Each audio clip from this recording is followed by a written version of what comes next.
Hello and welcome to Mystic Visions. I just reached 700 subscribers, so thank you very much for that. You guys are awesome. Thank you for your support. So every time I hit one of these milestones, I like to make a special little video, something different than the normal tarot videos to see what else we can kind of branch out into. Today, we're going to go over enlightenment.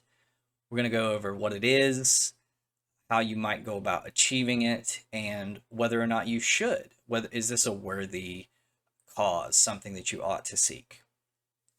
And those aren't as straightforward as you might think they are to answer.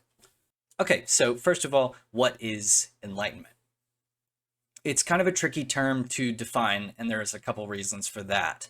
So, a fellow by the name of Richard Weaver wrote a book called The Ethics of Rhetoric. And in that book, he talks about devil words and God words, which are pretty much what they sound like. There are certain words that we associate with good, positive, morality, all the good stuff. And then there are certain words that we don't want to touch with a 10-foot pole. They're very taboo. The ideas that they conjure are not pleasant. So, enlightenment is a term that's been used in many different philosophies all over the world for thousands of years. Or I should say that the English translation of enlightenment has been used to refer to many, many different very positive concepts. So, some of them are like Bodhi, Satori, Nirvana. Awakening is another English word that sometimes is used interchangeably with enlightenment and also insight or things like that. So this is definitely a God word, enlightenment. This is something everybody wants enlightenment to describe them. So this has a way of watering down the definition of the word. We don't really often have a common definition of this word because everybody is trying to paint themselves as enlightened and make it apply to them.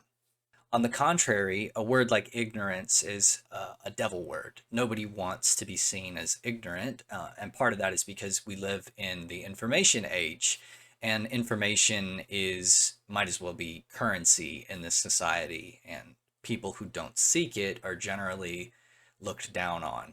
This is a problem when a Westerner is seeking enlightenment because it involves the application of a certain type of ignorance. And so it's kind of a roadblock for people who are looking at ignorance as exclusively a bad thing. You have to be able to find the positive balance of ignorance to become enlightened. But we'll get to the method a little bit later on. So everything from scientific discoveries to watching a YouTube video that suggests that celebrities are drinking the blood of children has been called enlightenment. The mind is capable of weaving together very intricate explanations for pretty much everything that occurs, and some people will all of a sudden come up with a completely new explanation for things spontaneously that kind of changes the way they look at everything, and they'll call that enlightenment. And I don't agree that that is enlightenment because what you're really doing in that situation is changing one mental paradigm out for another. And if the first one could be thrown out because you found it to be insufficient or even false, then the next one could be as well, right? So the experience of enlightenment needs to be something that's a little more transcendental, or something that goes beyond just trading one worldview for another. So it's not so much a correct worldview as it is going beyond the idea of a correct worldview. When attempting to define enlightenment as a mystic and somebody who has studied the historical context of this word in different religions and philosophies all over the world, I search for a sort of common ground. I look for a distillation of this word that universally applies to how this word has been used in antiquity. So, in this light, the term doesn't really apply to some new thing that you achieve at some point in your life, but it's really actually a state to which you're returning to. So, the natural state, the state that you're born in, is this state of enlightenment. And you only depart from it by defining yourself as departed from it. So, in other words, you're not able to become enlightened unless you first define yourself as being unenlightened. So, the situation has a feeling almost of being like a prank or someone playing a trick on you. But this very simple realization is kind of like the first domino to fall. And then all the other dominoes behind it gradually start falling, and eventually you begin to look a little bit deeper and you find out that through thinking and labeling everything that you experience, you distort reality, or you begin to see it differently than it really is. And the reason for this is that at a bare minimum, when you think about things or when you label them, you bring the context of your entire life with you in that label. So, in other words, when I learn the word dog, I'm not learning that word in a vacuum. I'm not being presented the word dog without all of the unique experiences that I have had up to that point, right? So maybe I was bitten by a dog, and so I'm somewhat afraid of a dog, or maybe I view them with a more positive connotation. It's extremely difficult for me to separate those subjective experiences that formulate my concept of dog from a sort of objective definition of dog. But that doesn't mean that we haven't gone to very extreme lengths to try to convince ourselves that we are capable of being objective. In the end, though, it's kind of like trying to unzip your skin and walk outside yourself to be able to verify that what you know is true. And you can't really ever do that.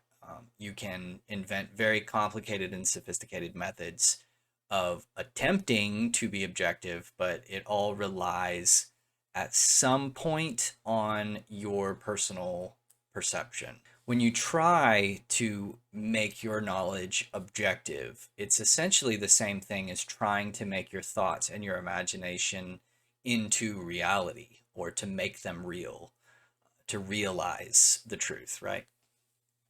And in this process, we have gained an ever increasing ability to manifest the products of our mind into reality. Everything you see around you is a manifestation of thoughts, right?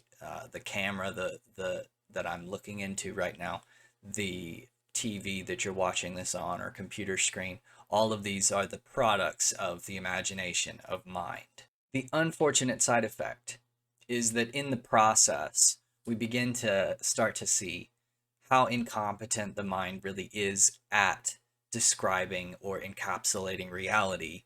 And that comes through all sorts of these arising unintended consequences. And science speaks of this phenomenon in positive terms and calls it a heuristic function. Heuristic function. And what that really means is that every question that you answer should lead to a new question or new questions. And another way of looking at that, and slightly less of a positive connotation, is that every problem that you solve with the mind always leads to more problems. And that's really evident to anybody who's reading the list of side effects on the side of a drug. Now, at this point, I feel I should clarify that I'm not going to ask you to throw the baby out with the bathwater. There are always situations where it may be desirable for you to trade one problem for another. It depends on the nature of the problem and the nature of the side effects from solving that problem. But what I'm really talking about is sort of dispelling the illusion that you might solve all your problems with thinking, right? You're really just trading one problem for another. So at this point, we kind of get into the how of enlightenment. How do you become enlightened? And from a certain point of view, a tomato is extremely enlightened. It completely accepts itself as it is. It's not striving to be a tomato or trying to be a bigger tomato, a brighter red, better than all the other tomatoes. You know, if it can grow, it'll grow. If it can't grow, it'll die, and that'll be the end of it. And it just does what it does. Of course, a tomato doesn't really have a brain or a vivid imagination the way that a human does. So that's where it gets a little bit tricky with humans, because to see yourself as you really are and to think of yourself as you really are, that involves accepting your thoughts as what they are. But that means understanding that thoughts are not the reality that those thoughts represent. So it's kind of like a map versus the territory. You can't build your house on the map, but you can use the map to get to a particular point where you want to build your house. Okay, so that's a form of enlightenment right there. Just simply recognizing the distinction between your thoughts and reality, right? So this is where it gets a little tricky, because to think of yourself as you really are and to think about your thoughts as they really are, you've kind of got to get out of your own way and let your thoughts just be what they want to be, right? So realizing and accepting your thoughts as thoughts and not reality is actually a form of enlightenment. And that involves recognizing the ability of the mind to produce and pursue pure nonsense, right? I'm talking about gibberish, flippity floppity, hippity hoppity, fun time. And it's easy to imagine this severe facial expression of some intellectual with a big mustache who really has no time for nonsense like that, right? He just walks around so tense that it's a wonder he doesn't snap like a rubber band. But by embracing the mind's ability to produce nonsense, you begin to realize the dire error in taking your thoughts too seriously or feeling like your thoughts are real. And the mind can throw out virtually anything it wants, yet it doesn't have to ever be true. Nothing the mind produces must be true. And you can't even really be sure that you're not inside some simulation that was created by like aliens or artificial intelligence, like you're in the movie The Matrix, right? And the moment you take a stance on something, that's the moment that you could be wrong. And that's something that science is having to come to grips with when we're studying quantum theory, quantum mechanics, about the limitations of your ability to observe something without changing it. And again, don't throw the baby out with the bathwater. This is not to say that you should never take a stance on anything. Doing that would be kind of an outright rejection of your nature as a thinking human, right? But what the enlightened mind does is carefully and strategically takes a stance on things that have high priority, right? In doing that, you're reserving a tremendous amount of mental energy that would have been just put out on all kinds of different things instead of being focused on one or two tasks where the mind really excels. The mind is not good at keeping everything all together, all kinds of variables. It's good at focusing on one or two things at a time.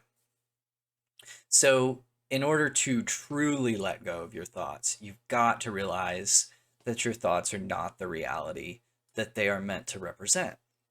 So, nothing is ever any more real than when you observe it and witness it without thinking about it, without labeling the experience.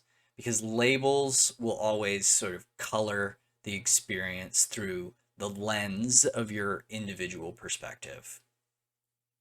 So, this is a source of a concept that's kind of popular in spiritual circles, that the way that you label things really says more about you than it does about the things that you're labeling or the people that you're labeling. So, if we step back a little bit, to be enlightened is really just to recognize the nature of the human mind as something that doesn't extend beyond itself, and thus it's really something that can never know itself. In this realization, the sort of futility of knowledge is revealed, and you experience this huge sigh of relief because you know that you can't really know the truth. So why continuously stress about it or strive after it? Just let it go, right? So that leads to that final question of, should you be enlightened? Is there some sort of moral imperative to being enlightened? Is there a useful function of being enlightened? And this is really something that you're going to have to answer for yourself. And that doesn't mean that there's not a correct answer. It just means the answer depends on who's asking the question. So, to frame that, let's consider that every single game that was ever created was proof that humans enjoy making things more difficult than they really have to be. And in other words, struggling can be very fun. And it can be something that gives life a lot of meaning and purpose. It's at least something to do and really has no more or less meaning than any other life. So, whether you want to suffer or not is really up to you, and countless very wise people have found that there are definitely things in life that are worth suffering for. So, this is where we get the concept of the bodhisattva, which represents a person who finds enlightenment, but then goes back to his normal, mundane, and ordinary life of striving, but in service of others, because he's found out how to eliminate that stress in himself. Now he wants to take everybody else with him, out of love, attachment. And that's a familiar theme if you are familiar with the Matrix trilogy. From a utilitarian or functional perspective, enlightenment can greatly inform your actions, or rather, it corrects your actions because they're no longer based on false premises. It takes a much more confident stance to know that you can't fall back on external validation to justify your actions. To do what you do from within rather than to be pushed around by the world and blaming everybody else for it, right? That's the idea of karma, that everything that happens is your doing. You can take responsibility for anything that occurs in your lifetime. Just depends on the way that you frame it, the way that you look at it. So decisions that are made with that level of confidence tend to be admired and awarded by others, regardless of the outcome of those decisions, right? And that kind of explains a lot of couture, fashion, and art that you might look at and say, well, I don't really get it, but everybody seems to think it's very valuable. The enlightened person tends to get caught up in fewer things, but to engage more fully with the things that he chooses to be involved in. That type of a life does have the potential to be more satisfying, more fulfilling, particularly because it cultivates contentment as a way of conserving mental energy. So, by its very nature, you're going to be more content with the life that you have. So, the caveat is that initially it can take a lot of mental energy for you to figure out how not to think or how to stop conceptualizing. And obviously, you can't give up the mind with the mind, right? And there aren't a whole lot of resources in the Western society for help in this kind of a quest. So it follows that the nature of enlightenment is that it kind of tends to happen spontaneously and can't really be triggered by any set method.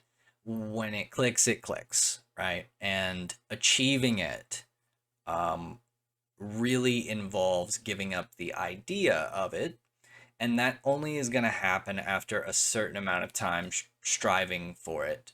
And that amount of time is going to be specific to the individual. Everybody's going to have a different threshold for when they throw their hands up and say, I give up. And when they finally do that is when they have a chance at triggering that realization that that's the whole point. So with my channel, I try to foster the type of honest self-reflection that is conducive to this type of enlightenment or awakening. But I also run a Facebook group that is centered around this process that's called the Mystic Heart. So feel free to join that group as well for some more enlightening content, and I'll post the link. And as always, please check back in for your monthly tarot readings. And that about does it. So if you have more questions, please ask me in the comment and I'll try to respond to you promptly. And until next time, this has been Dr. Shiny talking about enlightenment.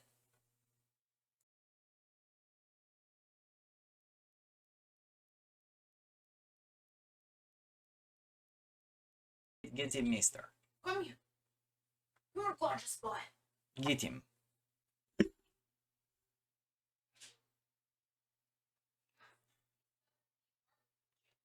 Cool.